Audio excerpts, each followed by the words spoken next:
सभी साथियों को प्यारा भरा नमस्कार। कैसे हैं आप सभी लोग? उम्मीद करता हूं ठीक ही हैं, अच्छे हैं, मस्त हैं और स्वस्थ हैं। जैसा कि आपको पता है हर संडे को होता है टेस्ट, और टेस्ट में आज थोड़ा सा किया बदलाव। मैंने कहा बोर्ड पे टेस्ट लेते हैं, तो किसी वजह से वो टाइप नहीं हो पाया, तो चलो कोई नहीं, बोर्ड पे ले लेंगे अपन लोग टेस्ट। और साथ साथ नोट करते चलिएगा आप भी, महत्वपूर्ण प्रश्न होंगे। तो देखिए, शेयर कर दीजिए फटाफट से, उसके बाद टेस्ट को अपन शुरू कर देते हैं। तो टेस्ट आपके सामने है और अपन एक एक करके और लगभग 40-50 प्रश्न वो करेंगे। टॉपिक क्या था आपको बताइए, राजस्थान में कृषि और मुख्य फसलें। सभी फटाफट से लाइव आ जाइए, जल्दी से जल्दी, शाबाश, शेयर कर दीजिए, ठीक है। लाइव टेस्ट देने का आनंद ही कुछ और होता है, ठीक है। उसमें अपना मूल्यांकन होता है, उसके बाद टेस्ट देने का कोई आनंद नहीं, ठीक है। देखिएगा, पहला प्रश्न आपके सामने है। गुरुजी ये क्या पहला प्रश्न दे दिया? वर्ष 2019-20 में राजस्थान में खाद्यान्न के कुल उत्पादन का अनुमान कितना है? ये पहला प्रश्न है। देखिएगा, एक तो होता है अनुमान, एक होता है फाइनल। तो फाइनल तो 2019-20 का हुआ नहीं, फाइनल तो हुआ है 2018-19 का। तो इन चारों में से कौन सा है? और ये जो डाटा है ये लाख मेट्रिक टन में, ठीक है। यानी राजस्थान में खाद्यान्न कितना है। पहली बात मैं आपको ये बता दूं कि खाद्यान्न शब्द जहां आ जाए ना, वहां आपको क्या करना है, खाद्यान्न में अनाज भी शामिल होगा और खाद्यान्न में दलहन भी शामिल होगा, ठीक है ना। तो ये थोड़ा सा याद रखना आपको, ठीक है। तो बताइएगा जरा, 2019-20 में राजस्थान में जो खाद्यान्न है उसके कुल उत्पादन का अनुमान कितना है, ये आपको बताना है। चार विकल्प आपके सामने है। 231.25 million ton metric ton, lakh metric ton, 249.88 lakh metric ton है, या फिर 806 लाख मेट्रिक टन है। इनमें से एक इसका सही जवाब होगा। तो प्यारे मित्रों, इसका जो सही जवाब है बताइएगा जरा। इसका सही जवाब है बी ऑप्शन, 249 पॉइंट में 88 लाख मेट्रिक टन। 249 पॉइंट में 88 लाख मेट्रिक टन, ये 2019-20 का है। तो उसके बाद में गुरुजी 2018-19 में, 2018-19 में ये उत्पादन हुआ था। प्रश्न बनेगा कि 18-19 वाला उत्पादन है, क्या 19-20 वाला उत्पादन इससे ज्यादा है? बिल्कुल ज्यादा है। कितने प्रतिशत ज्यादा है? तो याद रखिएगा 8 पॉइंट में 6% है, ये ज्यादा। उसके बाद नेक्स्ट प्रश्न आपके सामने है, वर्ष, नकल नहीं मारनी है, ठीक है, नोट्स बनाए पड़े, नकल नहीं मारनी।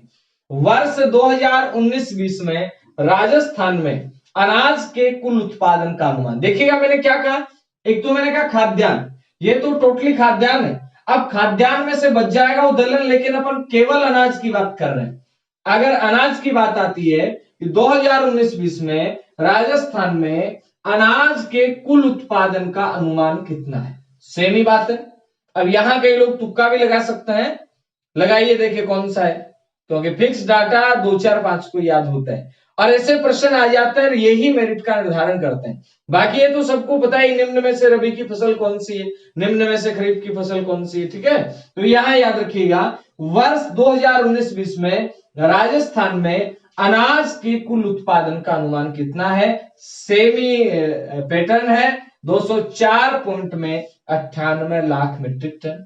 ये 2019-20 का है, ये 2018-19 का है, और ये जो है ये क्या है, इसमें वृद्धि हुई है। तो इसका सही जवाब क्या होगा? सही जवाब है 2019-20 में राजस्थान में अनाज के कुल उत्पादन का अनुमान कितना है, 204 पॉइंट में 98 लाख मीट्रिक टन। फिर तीसरा प्रश्न आपके सामने, निम्नलिखित में से असत्य कथन छांटना है, यानी इनमें से गलत कथन कौन सा वो आपको छांटना है। चार कथन है, चारों को पढ़ लेते हैं अपन। पहला है 2018-19 की तुलना में 2019-20 में तिलहन का उत्पादन अधिक हुआ है। अब ये मेरे को नहीं पता, आप बताएंगे सही। पिछले वर्षों में दलहन के क्षेत्रफल में वृद्धि हुई है। उसके बाद पिछले वर्षों में अनाज के क्षेत्रफल में कमी हुई है। वर्ष 2019-20 में प्रचलित मूल्यों पर सकल राज्य मूल्य वर्धन में कृषि का योगदान 25 पॉइंट में 56%। गुरुजी ये कैसे याद होंगे? ये याद करने हैं भाई साहब, ठीक है, डाटा है, याद हो जाएंगे, कोई ज्यादा टेंशन वाली बात नहीं। इनमें से आपको क्या करना है, असत्य जो कथन है वो कथन आपको बताना है। ठीक है, देखिएगा, पहला है 2018-19 की तुलना में 19-20 में तिलहन का उत्पादन अधिक हुआ है। ठीक है, तो मित्रों पहला कथन ही गलत है, तिलहन का उत्पादन अधिक नहीं हुआ है, तिलहन का उत्पादन क्या हुआ, कम। सेकंड प्रश्न है, पिछले वर्षों में दलहन के क्षेत्रफल में वृद्धि हुई है। बिल्कुल सही बात है, दलहन का क्षेत्रफल बढ़ा है, लेकिन याद रखना अनाज का, खाद्यान्न का क्षेत्रफल जो है, जैसे मान लेते हैं कि पहले 100 हेक्टेयर पे बोया जा रहा था दलहन, अब बढ़ के हो गया 102 हेक्टेयर। मैंने सिर्फ डाटा नहीं बताया, मैं बात कर रहा हूं कि दलहन के क्षेत्रफल में वृद्धि हुई, ठीक बात है। उसके बाद अनाज के क्षेत्रफल में और खाद्यान्न के क्षेत्रफल में क्या हुई, कमी हुई, ये भी बात भी सही है। और नेक्स्ट बात है, वर्ष 2019-20 में प्रचलित मूल्यों पर सकल राज्य मूल्यवर्धन में कृषि का योगदान बच्चा कितना, तो आप कहेंगे 25 पॉइंट में 56। तो ये ऐसे प्रश्न है, तो प्यारे बच्चा सुनिएगा, बच्चा लोग इसमें खाएंगे गच्चा, ऐसे प्रश्न आता है ना, यहाँ गड़बड़ हो जाती है। तो वर्ष 2019-20 में राजस्थान में खाद्यान्न के कुल उत्पादन का अनुमान 249.88 लाख मीट्रिक टन है, अनाज का 204 है, बाकी ये आंकड़े आपको बताए। इनके बाद में नेक्स्ट प्रश्न आता है अपना, ये सीधे ही अपन लिखते चलेंगे। ठीक है, हाँ जी, मैं डालू इनको में। अब मित्रों देखिएगा नेक्स्ट प्रश्न क्या आएगा, वो भी अपन बात कर लेते हैं। अब एक एक प्रश्न है वो अपन देखते चलते हैं, और आप लोग मुझे उम्मीद है बताते भी चलेंगे। प्रश्न आपके सामने है क्या, प्रश्न है नंबर 4, प्रधानमंत्री फसल बीमा योजना, प्रधानमंत्री फसल बीमा योजना प्रारंभ हुई, और यहां मैं विकल्प दे देता हूं राजस्थान में। ठीक है, तो राजस्थान भारत में अलग अलग हुई। पहला ऑप्शन आपके सामने आ रहा है भाई साहब, 13 जनवरी 2016। दूसरा ऑप्शन आ रहा है 15 जुलाई 2016। तीसरा ऑप्शन आ रहा है 19 फरवरी 2019। चौथा ऑप्शन आ रहा है कोई नहीं। इनमें से आपको एक विकल्प चुनना है कि प्रधानमंत्री फसल बीमा योजना कब प्रारंभ हुई, ए बी सी डी। इनमें से आपको एक का जवाब देना है, बताइएगा। प्रधानमंत्री फसल बीमा योजना, यानी प्रधानमंत्री फसल बीमा योजना ये कब शुरू होती है, तो यहां आपको एक उत्तर चुनना है। 13 जनवरी 2016 को, 15 जुलाई 2016, 19 फरवरी 2019, कोई नहीं। तो मित्रों देखिएगा यहां इसका जो उत्तर है ना वो क्या आएगा, राजस्थान के संदर्भ में कब शुरू होती है, 15 जुलाई 2016। और इंडिया में अपने कब शुरू हो जाती है, तो याद रखेंगे इंडिया में शुरू हो जाती है 13 जनवरी 2016। है क्या इसमें होगा जी बीमा। बीमा कौन कौन सी फसलों का होगा, रबी का भी होगा, खरीफ का भी होगा, और मित्रों वाणिज्यिक फसलों का भी होगा। अब गुरुजी रबी का कितना प्रतिशत होगा, प्रीमियम राशि 1.5, खरीफ की प्रीमियम राशि 2, और वाणिज्यिक फसलों की प्रीमियम राशि कितनी, 5% होगी। याद रखना है प्रधानमंत्री फसल बीमा योजना ये प्रारंभ कब होती है, तो याद रखेंगे 15 जुलाई 2016 को ये प्रारंभ हो जाती है। ठीक है, उसके बाद में नेक्स्ट प्रश्न आता है मित्रों। नेक्स्ट प्रश्न आपका है 5 नंबर प्रश्न, देखिएगा क्या है। मैं रजिस्टर ले लेता हूं, 7 प्रश्न तैयार किए मैंने।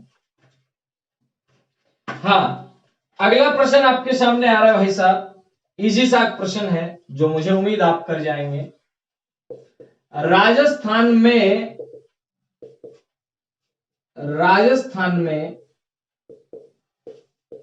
मानसून का जुआ कहते हैं, किसे कहते हैं मानसून का जुआ, बताइएगा। नंबर 1 आता है कृषि, नंबर 2 विकल्प मैंने लिखा है व्यापार, नंबर 3 विकल्प मैंने लिखा है पशुपालन, और नंबर 4 विकल्प है कोई नहीं। तो इनमें से सही जवाब कौन सा होगा बताइएगा जरा। कृषि है, व्यापार है या पशुपालन है? इजी प्रश्न आप कर जाएंगे, इसका ऑप्शन कृषि है। अब प्रश्न बना कृषि को क्यों कहते हैं? क्योंकि राजस्थान में कृषि का जो शस्य प्रारूप है, बोले तो रबी खरीफ जायद, इनमें खरीफ वाला ज्यादा है। और खरीफ वाला ज्यादा है तो खरीफ वाला निर्भर किस पे करता है? मानसून पे।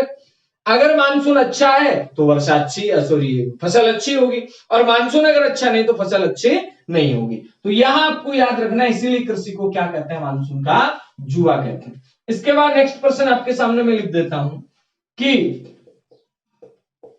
बासमती ये किसकी किस्म है? बताइए फटाफट से। बासमती किसकी किस्म है? मक्का की, चावल की, या फिर अपन कहें गेहूं की, या फिर कोई नहीं? बताइए फटाफट देंगे। इजी प्रश्न है ये भी। बासमती किसकी किस्म है? तो याद क्या रखना है? बासमती किसकी किस्म होगी? हाँ, कमेंट करें मक्का, चावल, गेहूं, कोई नहीं। बासमती जो किस्म है वो किसकी है? चावल की। बासमती चावल की। चंबल, जया, बीके, पद्मा, पूषा, बासमती, ये सारी किसकी किस्में हैं? ये आपका चावल की है। माई सुगंधा भी किसकी? चावल। थोड़ा सा लाइट चलेगी, 1 मिनट के लिए दुविधा हुई। हाँ जी, तो थोड़ा सा क्या सुविधा हुई आपको। अब चलते हैं आगे पर नेक्स्ट प्रश्न की ओर। तो ये हो गया बासमती किस्म किसकी है? बासमती किस्म है किसकी? चावल की। ठीक है, उसके बाद चलते हैं नेक्स्ट प्रश्न में। तो मित्रों नेक्स्ट प्रश्न आपका आ जाएगा कौन सा? नेक्स्ट प्रश्न अपन लिख देते हैं जनगणना 2011 के अनुसार। प्रश्न क्या है? जनगणना 2011 के अनुसार, 2011 के अनुसार कृषि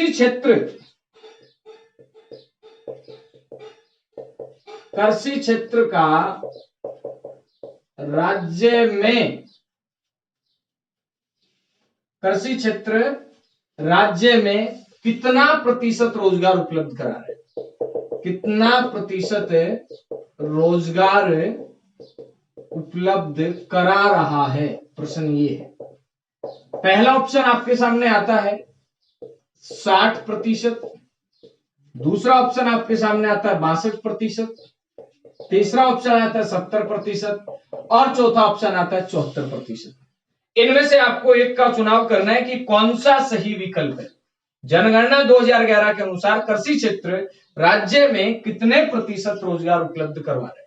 फटाफट से कमेंट कीजिए, शाबाश। कौन सा आएगा इसका उत्तर? इसका आएगा 62% जो है ये रोजगार किस क्षेत्र से उपलब्ध हो रहा है? तो आपका आंसर आएगा कृषि क्षेत्र से। ठीक है, अब चलते हैं आगे नेक्स्ट प्रश्न की ओर। अपन नेक्स्ट अपना आएगा, ये है राजस्थान में शानदार प्रश्न है। लगातार किस आकार के जोतों की संख्या में वृद्धि हो रही है? ठीक है, ये आपके सामने। अब गुरुजी जोत क्या होता है? जोत का मतलब खेत, और खेत का मतलब आप यूं समझिए कि पहले खेत का आकार एक व्यक्ति के हिस्से में जैसे 5 हेक्टेयर आता था। ठीक है, बड़े बड़े जो खेत होते थे उन्हें बोलते थे वृत्त जोत। क्या बोलते थे? वृत्त जोत। उसके बाद में मध्यम जोत, उसके बाद में लघु जोत। अब मित्रों हो क्या रहा है ना, जैसे जैसे संयुक्त परिवारों का विघटन हो रहा है, एकल परिवार हो रहे हैं। अब एक किसान के पास जैसे 100 बीघा जमीन थी, अब उसके 5 लड़के तो 20-20 बीघा होगी। कहने का मतलब लगातार कौन से जोत में कमी आ रही? आप बताइए। मैंने कहा है जोतों की संख्या में कमी, मान लो कमी हो रही, वृद्धि नहीं, कमी हो रही है ना? कौन से आकार के जोतों में कमी हो रही? फटाफट से कमेंट करके बताइएगा। तो यहां आपको याद करना है जो आपका कौन सा कमी हो रही है? वृत्त आकार के जो जोत है इनके अंदर निरंतर क्या हो रही है? कमी हो रही है। यहां इसका उत्तर हो जाएगा। अब नेक्स्ट प्रश्न और मैं लिख देता हूं। प्रश्न है 2015-16 के अनुसार राज्य में कृषि जोत का औसत आकार कितना है? पहला ऑप्शन है औसत आकार कितना है, 2 पॉइंट में 37 हेक्टेयर। दूसरा है 2 पॉइंट में 73 हेक्टेयर। उसके बाद तीसरा मित्रों आ जाएगा 2 पॉइंट में 64 हेक्टेयर। इनमें से आपको एक बताना है, ठीक है। 2015-16 के अनुसार राज्य में कृषि जोत का जो औसत आकार है वो कितना है, ठीक है। एक किसान जो है, अपन कहें पूरा एवरेज निकाले राजस्थान का, तो कितना हेक्टेयर एक कृषि जोत पड़ता है, ठीक है। बताइए, देखिए इनमें आएगा 2 पॉइंट में 73 हेक्टेयर। क्या आएगा? 2 पॉइंट में 73 हेक्टेयर। याद रखेंगे आप इतना। ये हो गया अपना ये प्रश्न। अब चलते हैं आगे, इनको मिटा दो, मिटा देते हैं साहब। ये हो गए अपने 9 प्रश्न हो गए ना। और करते हैं, अच्छे से प्रश्न करेंगे। निम्न में से रबी की फसल, खरीफ की फसल, ये तो सभी को बताइए इन प्रश्नों का क्या करना है। उसके बाद में नेक्स्ट प्रश्न नया है। प्रश्न क्या है? 10 नंबर प्रश्न है, कृषक कल्याण कोष। कृषक कल्याण कोष का गठन कब हुआ है? पहला ऑप्शन आपके सामने है 20 दिसंबर 2019। दूसरा ऑप्शन आपके सामने है 16 दिसंबर 2018। तीसरा ऑप्शन आपके सामने है 16 दिसंबर 2019। चौथा ऑप्शन आपके सामने कोई नहीं, ठीक है। बताइए जरा इसमें से कौन सा होगा। तो यहां याद रखना है 20 दिसंबर 2019, 16 दिसंबर 2018, 16 दिसंबर 2019, कोई नहीं। इनमें से कौन सा एक उत्तर है ये आपको बताना है, ठीक है। बताइए जरा कौन सा एक उत्तर बताएं फटाक से। तो साथियों यहां आएगा 16 दिसंबर 2019। 16 दिसंबर 2019, ठीक है। याद रहेगा 16 दिसंबर 2019 है। यहां कृषक कल्याण कोष का गठन हुआ है 1000 करोड़ की राशि के साथ, कि आगे जो भी किसानों के कल्याण से संबंधित बातें हैं उसका जो खर्चा होगा उस 1000 करोड़ की राशि से होता चला जाएगा, ठीक है। याद रखेंगे कृषक कल्याण कोष का गठन। चलें नेक्स्ट प्रश्न की ओर अपन। नेक्स्ट प्रश्न अपना है, देखिएगा क्या आता है, अभी लिखते हैं अपन। नेक्स्ट प्रश्न आपका लिख देते हैं, हाँ ये सामान्य प्रश्न है लेकिन कई दफा आ जाता है। निम्न में से कौन सी एक नगदी फसल नहीं है, ठीक है। अब यहां नगदी है कौन सी, नगदी फसल नहीं है पूछा है। एक नंबर पे लिखा गया कपास, 2 नंबर पे लिखा गया गन्ना, 3 नंबर पे लिखा गया चाय, 4 नंबर पे लिखा गया बाजरा। अब इनमें से नगदी फसल नहीं।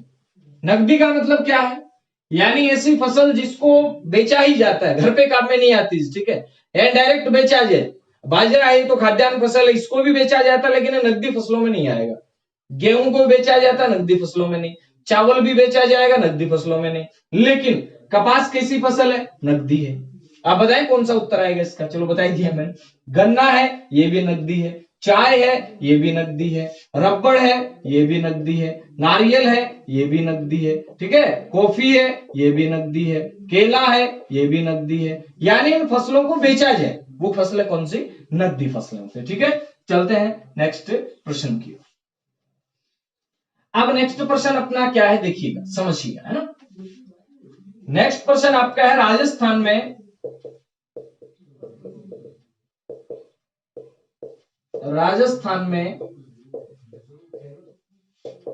अमेरिकन कपास, राजस्थान में अमेरिकन कपास के उत्पादक जिले हैं। नंबर 1 श्री गंगानगर बांसवाड़ा। नंबर 2 कोटा 12।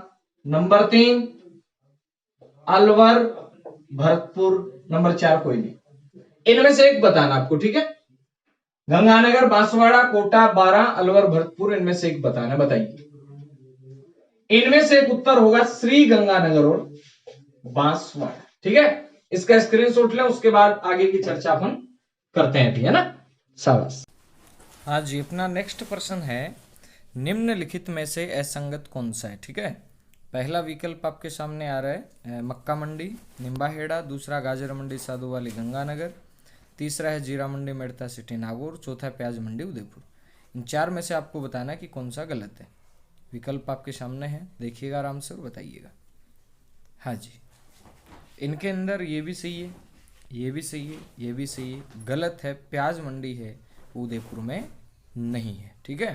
प्याज मंडी उदयपुर में नहीं है। प्याज मंडी आपका सीकर के अंदर भी बन रही है, प्याज मंडी अलवर में भी है, लेकिन उदयपुर में नहीं है, ठीक है। चलते हैं नेक्स्ट प्रश्न की ओर। नेक्स्ट प्रश्न है, एशिया का पहला ऑलिव ग्रीन टी संयंत्र यानी जैतून की पत्तियों से चाय बनाने का जो कारखाना है वो कहाँ लगाया जाएगा, ये आपके सामने प्रश्न है और इसमें आपको बताना आंसर कि कहाँ लगाया जाएगा। चार विकल्प आपके सामने हैं। पहला है बीकानेर में लगाया जाएगा, दूसरा है जोधपुर में लगाया जाएगा, तीसरा तबीजी अजमेर में लगाया जाएगा और चौथा कह रहा है बस्सी जयपुर में लगाया जाएगा। तो आपको बताना है कि जैतून की पत्ती से चाय बनाने का संयंत्र कहाँ लगाया जाएगा। 1 2 3 4 कौन सा विकल्प सही है, तो आप कहेंगे इनके अंदर जो सही है वो आपका है बस्सी जयपुर। कौन सा? बस्सी जयपुर। फिर चलता है नेक्स्ट प्रश्न की ओर। देश की पहली जैतून रिफाइनरी की स्थापना कहाँ की जाएगी, यानी जैतून की पत्तियों से चाय बनाने का संयंत्र तो बस्सी जयपुर में लग गया, लेकिन जैतून की रिफाइनरी जो है ये कहाँ लगाई जाएगी, ये आपके सामने प्रश्न है। फिर वही 4 ऑप्शन है, लूणकरणसर बीकानेर में लगाई जाएगी, बस्सी जयपुर में, निवाई टोंक में, बिचवाल बीकानेर। फटाक से उत्तर दीजिए, इसका कहाँ लगाई जाएगी। देश की पहली जैतून रिफाइनरी की स्थापना कहाँ की जाएगी, लूणकरणसर में, बस्सी में, निवाई में, बिचवाल में। तो यहाँ सही जो उत्तर होगा वो होगा लूणकरणसर बीकानेर में क्या लगाई जाएगी, देश की पहली जैतून रिफाइनरी लगाई जाएगी। तो याद रखना है जैतून रिफाइनरी कहाँ लगाई जाएगी, तो आपका उत्तर आएगा जैतून रिफाइनरी लूणकरणसर बीकानेर में लगाई जाएगी। राजस्थान में जैतून के कृषि फोरम भी खोले गए, 7 कृषि फोरम खोले गए, ठीक है। 7 कृषि फोरम में जैसे एक आता है मुंडावर जो कहाँ पड़ता है आपका, अलवर में पड़ता है, ठीक है।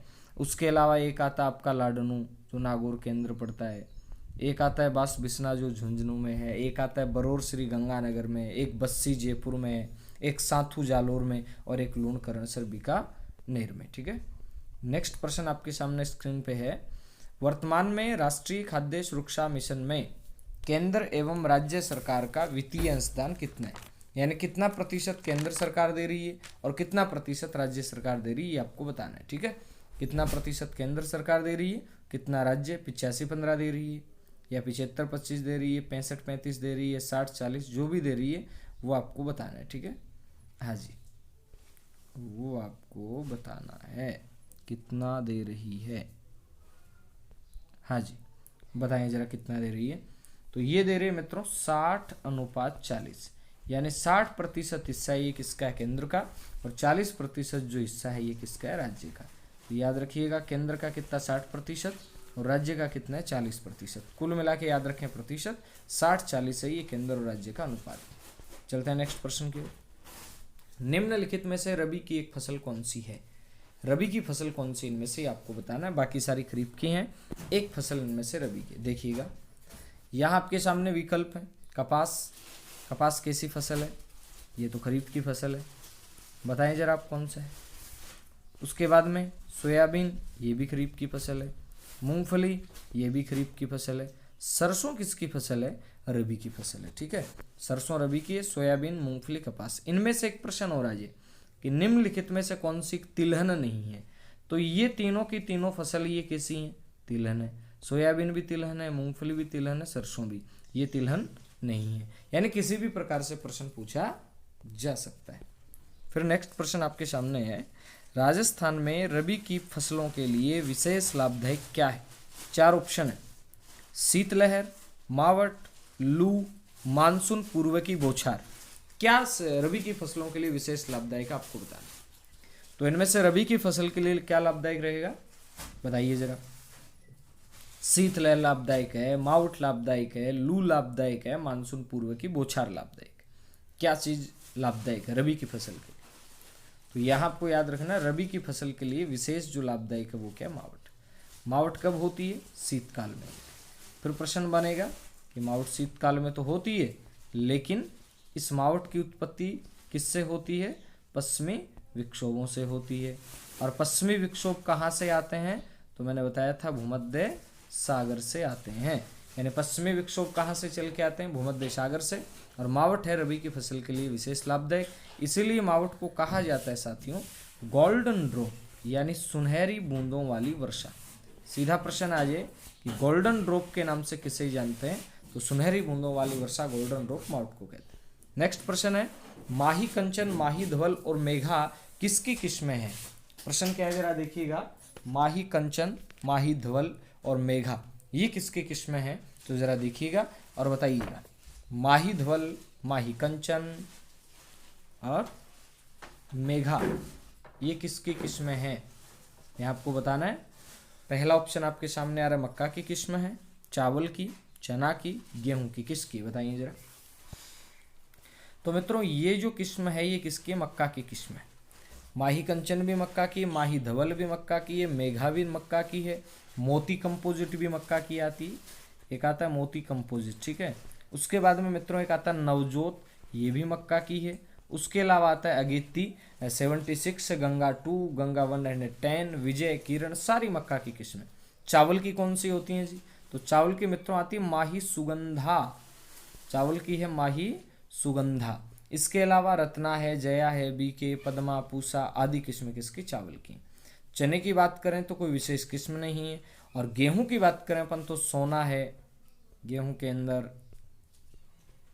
सोनालिका है, कल्याण है, मैक्सिकन है, कोहिनूर है, आदि आदि सी किस्में किसकी हैं? कोहिनूर है। ये सारी किस्में आपका किसकी? गेहूं की। फिर नेक्स्ट प्रश्न है बजेड़ा किसे कहते हैं? ये प्रश्न आया हुआ आरपीसी ने पूछा हुआ है, बजेड़ा क्या है? ये एक धान की फसल है, या पान का खेत है, या विशेष प्रकार का गोटा है, या विवाह की एक रस्म है। ठीक है, बजेड़ा क्या है? तो मित्रों सुनिएगा, जो आपका दक्षिणी राजस्थान है, इस दक्षिणी राजस्थान में जो पान का खेत होता है, इस पान के खेत को क्या कहते हैं? ये कहते हैं बजेड़ा। ठीक है, फिर चलता है नेक्स्ट प्रश्न की ओर। राष्ट्रीय बीजीय मसाला अनुसंधान केंद्र कहाँ है? 4 विकल्प आपके सामने हैं, आप आराम से तसल्लीवश देख के बताइएगा। राष्ट्रीय बीजीय मसाला अनुसंधान केंद्र कहाँ है? कहाँ है बताइए जरा। हाँ जी, शाबाश, बताइए बताइए, राष्ट्रीय बीजीय मसाला अनुसंधान केंद्र कहाँ है? तो मित्रों ये जो केंद्र है ये तबीजी अजमेर में। कहाँ है? तबीजी अजमेर। ठीक है, राष्ट्रीय बीजीय मसाला अनुसंधान केंद्र कहाँ है? तबीजी अजमेर में। अब आप कहेंगे गुरुजी ये आपका सेवर में क्या है? सेवर भरतपुर के अंदर मित्रों सरसों का अनुसंधान केंद्र है। किसका? सरसों का अनुसंधान केंद्र कहाँ है? तो आपका उत्तर आएगा सरसों का अनुसंधान केंद्र सेवर में। लालगढ़ बीकानेर में कुछ स्पेशल नहीं है। और दुर्गापुरा जो आपका जयपुर है, यहाँ भी एक विशेष है। क्या है? केंद्रीय कृषि अनुसंधान केंद्र। दुर्गापुरा जयपुर में याद रखेंगे, केंद्रीय कृषि अनुसंधान केंद्र। केंद्रीय कृषि अनुसंधान जो केंद्र है दुर्गापुरा जयपुर में है, मसाला वाला तबीजी अजमेर में है। उसके बाद में राजस्थान के दक्षिणी भाग में की जाने वाली, एक मिनट, तबीजी अजमेर अलवर कहाँ है भाई? थोड़ा देखना, मैं थोड़ा कंफ्यूज हो गया इसमें ना। फिर राजस्थान के दक्षिणी भाग में की जाने वाली झूमिंग कृषि को कहते हैं, क्या कहते हैं? वालरा कहते हैं, दीपा कहते हैं, पोंडू कहते हैं, कानिया कहते हैं। क्या कहते हैं? यानी झूमिंग कृषि अपने राजस्थान में, जैसे ये मैंने कहा राजस्थान है, अपने राजस्थान का दक्षिणी जो भाग है ये वाला, यहाँ झूमिंग कृषि की जाती है। ठीक है, और इस झूमिंग कृषि को क्या कहते हैं राजस्थान में? तो मित्रों गौर कीजिएगा, राजस्थान में इस कृषि को कहा जाता है वालरा। अब वालरा के कितने प्रकार बनते हैं सुनना। वालरा जो इसके 2 प्रकार बनते हैं। एक बनता है दजिया जो मैदानी भागों में की जाए, एक बनता है चिमात्ता जो पर्वतीय भागों में की जाए। यानी वालरा के दो प्रकार हैं, दजिया और चिमात्ता। मैदानी भाग में करेंगे तो दजिया, पर्वतीय भाग में करेंगे तो चिमात्ता। ठीक है। असंगत छांटना आपको, इनमें से 4 विकल्प हैं, इनमें से असुमेलित कौन सा वो आपको छांटना है। ठीक है। नंबर 1 पे असंगत में आ रहा है एपी कल्चर, मधुमक्खी पालन, सेरी कल्चर, रेशम कीट पालन, पीसी कल्चर, मछली पालन, वर्टिकल्चर, कछुआ पालन। चारों में से असंगत छांटना आपको कौन सा है? शाबाश, बताइए।